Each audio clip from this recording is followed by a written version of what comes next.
Friends, welcome to more aft classes. Friends, आज के इस वीडियो में हम इनपुट टैक्स क्रेडिट से रिलेटेड कुछ बातों को डिस्कस करने जा रहे हैं। फ्रेंड्स, जीएसटी में जो क्यूआरएमपी स्कीम आई थी, क्यूआरएमपी स्कीम में जो लोग सेलेक्ट हो चुके हैं, जिनको कि बाय डिफ़ॉल्ट माइग्रेशन हो चुका है, ये जो लोग अपने से सेलेक्ट कर किए हैं क्यूआरएमपी स्कीम के लिए, उन्हें अब ये जानना बहुत ज़रूरी है कि वो अपने जीएसटीआर 3B में प्रोविज़नल बेसिस पे कितनी आईटीसी क्लेम करेंगे।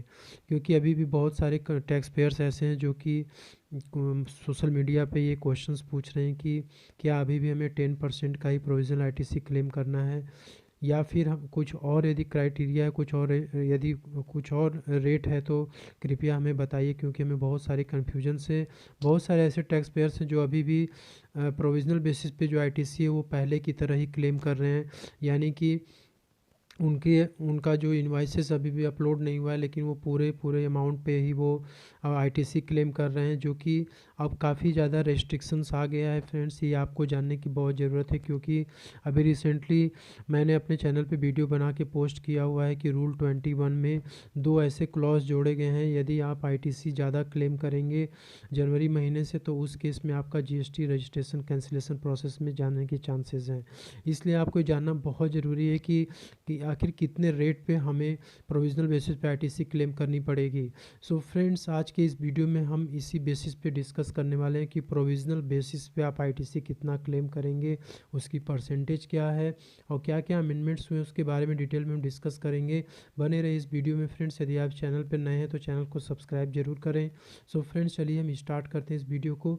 सो सबसे पहले फ्रेंड्स ये जान लेते हैं कि प्रोविज़नल इनपुट टैक्स क्रेडिट क्या होती है। बहुत सारे लोगों को पता भी है, बहुत सारे लोगों को पता भी नहीं है। वो लोग जो माल परचेस किए, इनपुट उनके पास आ गया, उस पर जो टैक्स पेमेंट किए हैं, और उस माल को जब वो सेल कर रहे हैं, जब वो अपने आउटपुट टैक्स लायबिलिटी का पेमेंट करने जा रहे हैं, तो जो टैक्स पे किए हुए हैं उसको एडजस्ट करा दे रहे हैं। लेकिन अब जीएसटी में जो रूल है वो काफ़ी ज़्यादा रेस्ट्रिक्ट हो चुका है। क्योंकि अब आपको जानना बहुत ज़रूरी है कि जो इनवाइसेस आपके सप्लायर ने अपलोड नहीं करी है, उन इनवाइसेस पे आप कितनी आईटीसी क्लेम करेंगे। सो प्रोविज़नल इनपुट टैक्स क्रेडिट यही है फ्रेंड्स कि जो इनवाइसेस आपके सप्लायर ने अपलोड नहीं करी है, वो इनवाइसेस जीएसटीआर 2B में रिफ्लेक्ट नहीं करेगा। और यदि कोई भी इनवाइसेस जीएसटीआर 2B में यदि रिफ्लेक्ट नहीं कर रहा है, तो उस इनवाइसेस पे जो टैक्स आपने पेमेंट करी है उस पे आईटीसी आप कितनी क्लेम करेंगे, वो प्रोविज़नल इनपुट टैक्स क्रेडिट कहलाता है। यानी कि जो इनवाइसेस अपलोड नहीं हुए हैं उस पे हम जो आईटीसी क्लेम करने जा रहे हैं वो हमारा प्रोविज़नल इनपुट टैक्स क्रेडिट कहलाएगा। इनपुट टैक्स क्रेडिट वो कहलाता है फ्रेंड्स कि हमने कोई भी इनपुट लाई, उस पर जो हमने टैक्स पे किया, और वो इनवाइसेस हमारे जीएसटीआर 2B में रिफ्लेक्ट कर रहे हैं, और उसके लिए हम 100% एलिजिबल हैं उस पर क्रेडिट पाने के लिए। वो हमारी जो क्रेडिट कहलाती है वो प्रोविज़नल, वो इनपुट टैक्स क्रेडिट कहलाती है। सो सबसे पहले इनपुट टैक्स क्रेडिट और प्रोविज़नल इनपुट टैक्स क्रेडिट में आपको डिफरेंस जानना बहुत ज़रूरी है। सो फ्रेंड्स, अब हम डिस्कस कर लेते हैं कि इसके पीछे जो पहले क्या होता था कि जब ये रेस्ट्रिक्शंस नहीं आया था। आप जानते हैं कि सितंबर 2019 में 37th जब एनुअल जनरल मीटिंग हुई थी जीएसटी की, तो उसमें एक नया रूल जो है सेक्शन 36 में एक नया रूल जो है जोड़ा गया था, सब सेक्शन 4 सब रूल 4 जोड़ा गया था। 36(4) में प्रोविज़नल बेसिस पे जो इनपुट टैक्स क्रेडिट थी वो 20% रेस्ट्रिक्ट कर दी गई थी, जो कि अक्टूबर महीने से लेकर दिसंबर 2019 तक चला था। फिर उसके बाद जनवरी 2020 से और 31 दिसंबर 2020 तक इन्होंने प्रोविज़नल बेसिस पे जो आईटीसी थी उसको इन्होंने 10% ला करके रख दिया। अब 1 जनवरी से फ्रेंड्स हमें ये जानने की बहुत ज़रूरत है कि कितनी आईटीसी प्रोविज़नल बेसिस पे आपको क्लेम करना होगा। उससे ज़्यादा आप क्लेम नहीं कर सकते हैं। इसलिए आप अंत तक वीडियो में बने रहिए ताकि आपको एक एक बात अच्छे से समझ में आ सके। सो पहले क्या होता था कि आप सेल्फ डिक्लेरेशन बेसिस पे आप अपने जीएसटीआर 3B में जो भी टेबल नंबर 4A में आप जो है अपने सेल्फ डिक्लेरेशन बेसिस पे आईटीसी क्लेम करते थे। उन इनवाइसेस की भी आईटीसी लेते थे जो कि जीएसटीआर 2A में रिफ्लेक्ट करती थी। और उसके अलावा जो आपके परचेस बुक में जो दिखती थी टैक्स का अमाउंट, उसे भी आप क्लेम कर लेते थे। यानी कि जो इनवॉइसेस आपके GSTR 2B में दिखते नहीं थे, यानी कि जो अनडिक्लेयर्ड थे उसको भी आप क्लेम करते थे और जो डिक्लेयर्ड थे उसको भी करते थे, तो उसमें कोई रेस्ट्रिक्शंस नहीं था। लेकिन बाद में क्या हो गया कि काफ़ी ज़्यादा फ्रॉड्स होने लगे, तो इसके वजह से गवर्नमेंट को जो रेस्ट्रिक्शंस लगानी पड़ी। तो जो 20% आया, फिर 10% आया।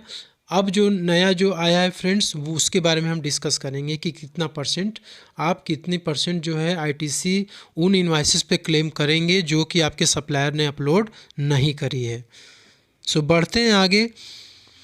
रूल 36(4) के बारे में डिटेल में हम कुछ डिस्कस करने जा रहे हैं कि रूल 36(4) क्या है। How to calculate 5% provisional ITC in form GSTR 3B। Form GSTR 3B में आप 5% प्रोविजनल बेसिस पे इनपुट टैक्स क्रेडिट कैसे क्लेम करेंगे, उसके बारे में डिटेल में हम देखेंगे। से हमने कुछ देर पहले बताया कि प्रोविजनल इनपुट टैक्स क्रेडिट क्या होती है। The invoices which is not reflecting in your GSTR 2B, उसे आपको क्लेम करना है GSTR 3B में। उस अमाउंट को क्लेम करना है जो कि अभी तक आपके GSTR 2B में नहीं दिख रहा है। तो 3B में आप कैसे क्लेम करेंगे, तो 5% of eligible input tax credit, इसमें लिखा हुआ है कि आप 5% of eligible input tax credit. Friends आप यहाँ पे देख रहे हैं जो आपके 2B में जो दिख रहा है, GSTR 2B में जो इनवाइसेस अपलोड किए गए हैं और जो डेबिट नोट अपलोड किए गए हैं, वो जो अमाउंट है वो आपका एलिजिबल इनपुट टैक्स क्रेडिट है। यानी वो तो आपको करना ही करना है। लेकिन जो इनवाइसेस अपलोड नहीं हुए हैं उस पे आप केवल 5% ही क्लेम कर सकते हैं। 5% किसका, एलिजिबल इनपुट टैक्स क्रेडिट का। यानी उस महीने में जितनी भी इनवाइसेस अपलोड की गई हैं उसकी जो वैल्यू टोटल निकल के आ रही है वो आपकी एलिजिबल इनपुट टैक्स क्रेडिट है। उस पे आप 5% उन इनवाइसेस के लिए क्लेम करेंगे जो कि अपलोड नहीं हुई हैं। सो ये है प्रोविजनल इनपुट टैक्स क्रेडिट जो कि आप हर महीने क्लेम करेंगे। आप आगे भी देख सकते हैं कि hence the total ITC that can be claimed in GSTR 3B is 105% of the eligible ITC।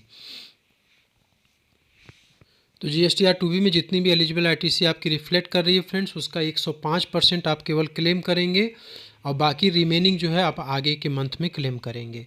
The amount of eligible credit, जैसे मैंने बताया कि कैसे ये आपका एलिजिबल क्रेडिट आएगा, तो अमाउंट ऑफ एलिजिबल क्रेडिट के बारे में यहाँ पे देखिए लिखा हुआ है कि जो भी आपके इनवाइसेस हैं या डेबिट नोट्स हैं, details of which have been uploaded by the supplier in GSTR 2A only. GSTR 2A से ही अमाउंट आपका ट्रांसफ़र होकर के ऑटो माइग्रेट होकर के GSTR 2B में जाता है। GSTR 2B में कोई भी डेटा आप चेंज नहीं कर सकते हो, एक बार चला गया तो वहाँ फ्रीज हो जाता है। GSTR 2A में जो है डायनेमिक होता है, उसमें चेंजेस हो सकती है। लेकिन 2B में चले जाने के बाद तो 2B में जो आपकी एलिजिबल ITC है उसका 105% आप जो है क्लेम करेंगे प्रोविजनल बेसिस पे। 100% तो उस इनवाइसेस का करेंगे जो अपलोड हो चुका है, 5% जो इनवाइसेस अपलोड नहीं हुए उसका आपको करना है। आगे बढ़ते हैं friends. If a tax payer is filing GSTR 3B for the month of January. अब हम इसको एग्जांपल में देखेंगे कि कैसे आपको प्रोविजनल बेसिस पे ITR आपको कैलकुलेट करना है। यदि कोई भी सप्लायर यदि जनवरी 2021 का यदि GSTR 3B फाइल करने जा रहा है तो उस GSTR 3B में वो कितना परसेंट प्रोविजनल बेसिस पे इनपुट टैक्स क्रेडिट क्लेम करेगा। आप नीचे की तरफ में आ जाइए, नीचे में यहाँ पे देखिए, जैसे पहले का इसमें देखिए 2 कॉलम फ्रेंड्स मैंने बनाए हुए हैं। एक तो है कि पहले जब ये इनपुट टैक्स प्रोविजनल बेसिस पे इनपुट टैक्स क्रेडिट क्लेम करने का जो रेस्ट्रिक्शंस था जब वो नहीं आया था उसके पहले का डेटा है, और उसके बाद जब ये आ गया तो उसके बाद का डेटा है। यानी यहाँ बिफोर और आफ्टर लिखा हुआ है, आप देख रहे हैं। तो बिफोर में क्या होता था, लेट्स से दैट कि यदि आप जनवरी 2021 का यदि आप रिटर्न GSTR 3B फाइल करने जा रहे हैं तो आपके परचेस रजिस्टर में जो एलिजिबल ITC है वो 1 लाख रुपए है, ठीक है। और ये रेस्ट्रिक्शंस आने के बाद जो 5% का रेस्ट्रिक्शंस आने के बाद भी आपके परचेस रजिस्टर में जो एलिजिबल ITC है वो 1 लाख रुपए दिख रही है। Eligible ITC available in GSTR 2B, यानी आपका सप्लायर ने क्या किया कि जो इनवाइसेस अपलोड किए GSTR 2B में वो अपडेट हो गया। तो GSTR 2B में जो पहले वाला जो स्कीम रहता था उसमें जो है 60,000 का किया और नए वाले स्कीम में भी 60,000 का कर दिया। ITC that can be availed as provisional credit. अब आगे देखते हैं कि प्रोविजनल बेसिस पे इन दोनों केसेस में आप कितनी ITC क्लेम करेंगे। आप देख लीजिए यहाँ पे,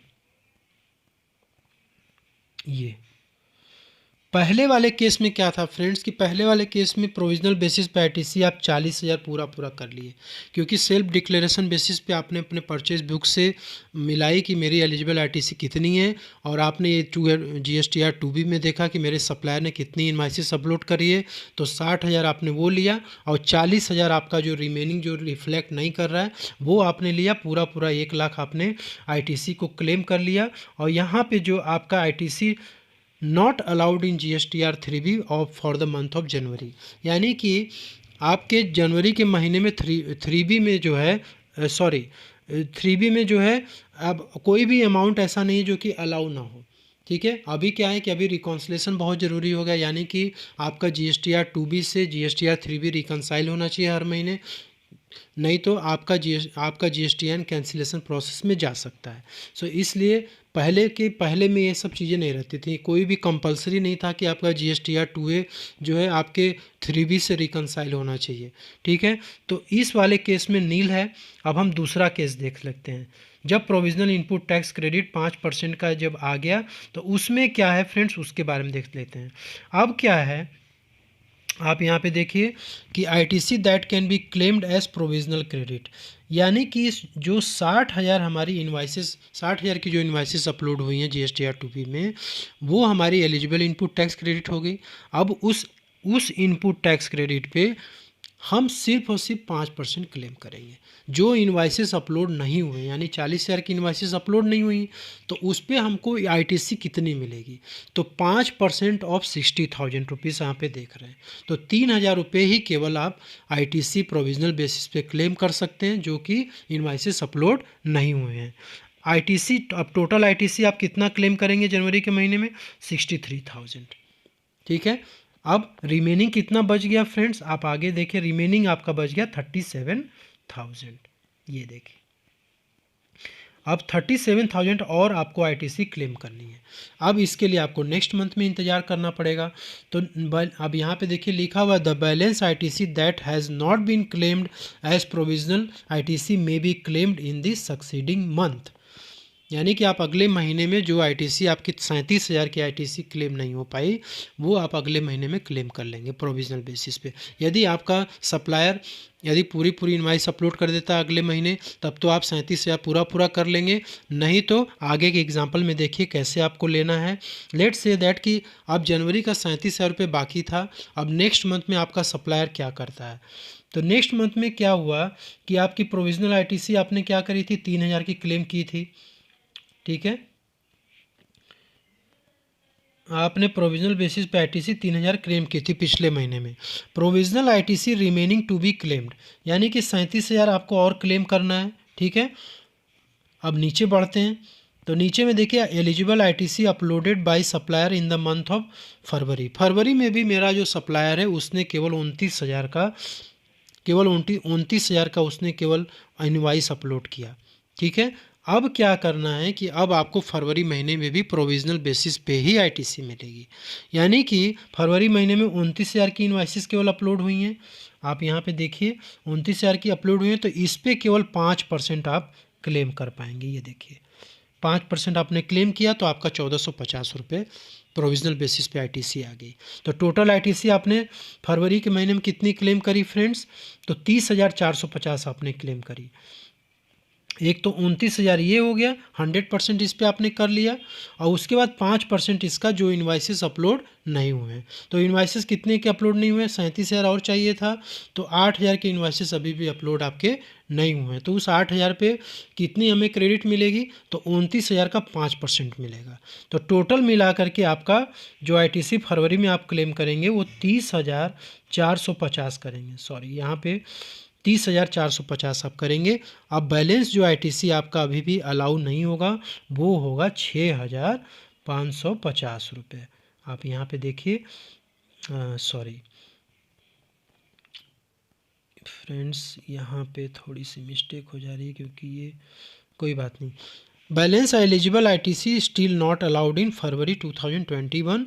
6,550 रुपये आपका आईटीसी अभी भी बैलेंस में पड़ा रहेगा, जो आपको अलाउ नहीं होगा।